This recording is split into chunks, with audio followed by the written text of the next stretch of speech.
And so the next strategy we're going to be talking about is extension. And I know that these two strategies are really easy to confuse for each other. I even, when I first learned them, really struggled with remembering, okay, which one is which. And so the way that I remembered is that expansion, it's like your, like, I don't know if you guys ever had an expander like in your mouth, or if you're expanding onto a house, you're just making it bigger. And an extension, I think of as like an extension to a school, or like the portables. I don't know what they call them in California, but where I'm from in Indiana, they call them portables. And so those are like an extension of the school. So they still go with the school, but they're kind of like their own entity. And so with the extension, you're still taking what the child said, but you're going to make something new with it.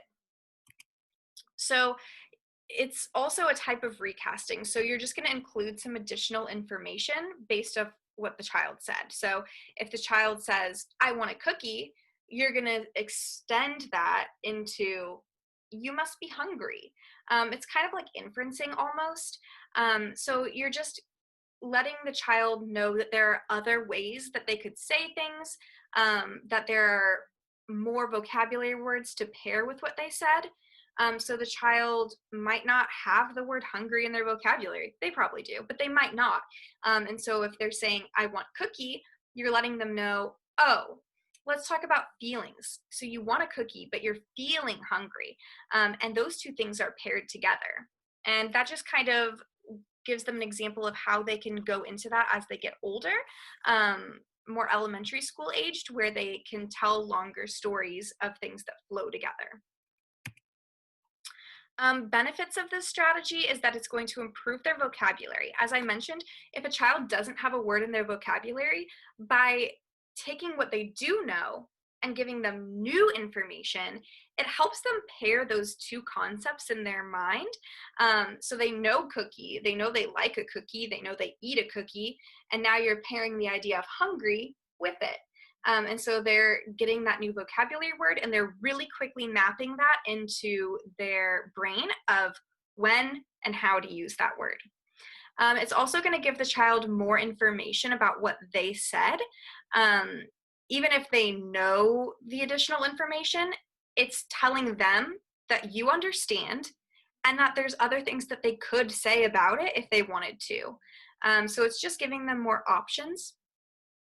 And again, just like with the last strategy, you're not asking the child to repeat what you say, right? You're just providing it to them. They can do with it what they wish. If they want to respond back, or if they want to extend upon your extension, that's okay. But you don't want to say, you must be hungry. Say, I must be hungry. Just because that's a little too intense for kids, and they're going to really quickly pull away from you if you do that. And this strategy can easily be used by other adults.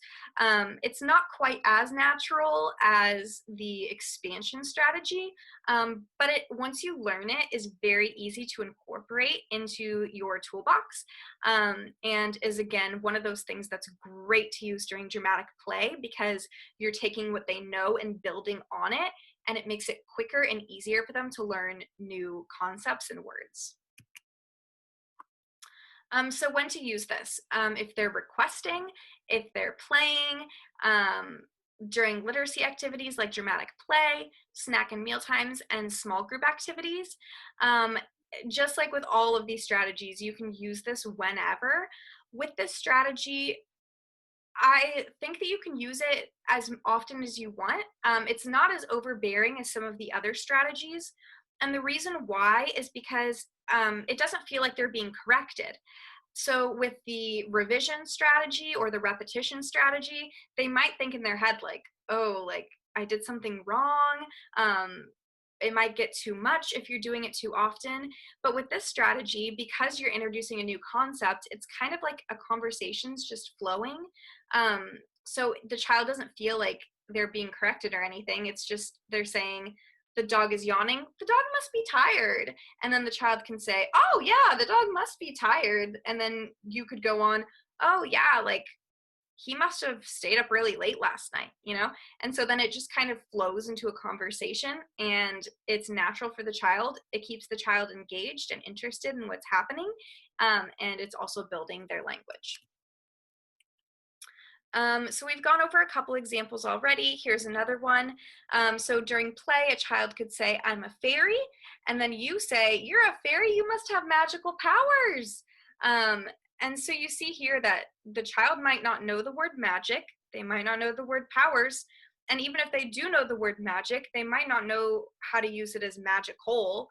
And so you're really introducing a new concept, a new word, a new way of using a word, um, and a new source of syntax as well. So it really is an extremely beneficial strategy that I don't think a lot of people know about. So this one is definitely one that you should keep in the back of your mind and take note of this for future reference, because if you're going to remember any of them, this might be it. Here's an example, another one. So a child could say, "I want scissors." The adult says, "You need scissors to cut." "I like ice cream." "You must like desserts." "I went to the zoo." "I bet you saw a lot of different animals." So you can see there's different ways to do this. They're telling you something very simple. They want something, they like something, they went somewhere. And a lot of the times with the little kids, they stop here. They don't have the ability to tell a story about something yet. So you're giving them the opportunity to talk more. You're giving them examples of what you might say in a conversation. And you're kind of leading them on to use even more language and continue the story, because they naturally will know, oh, when you're talking with somebody, like, they talk, I talk, they talk, I talk. And so by you pushing the conversation a step further, they likely will do the same.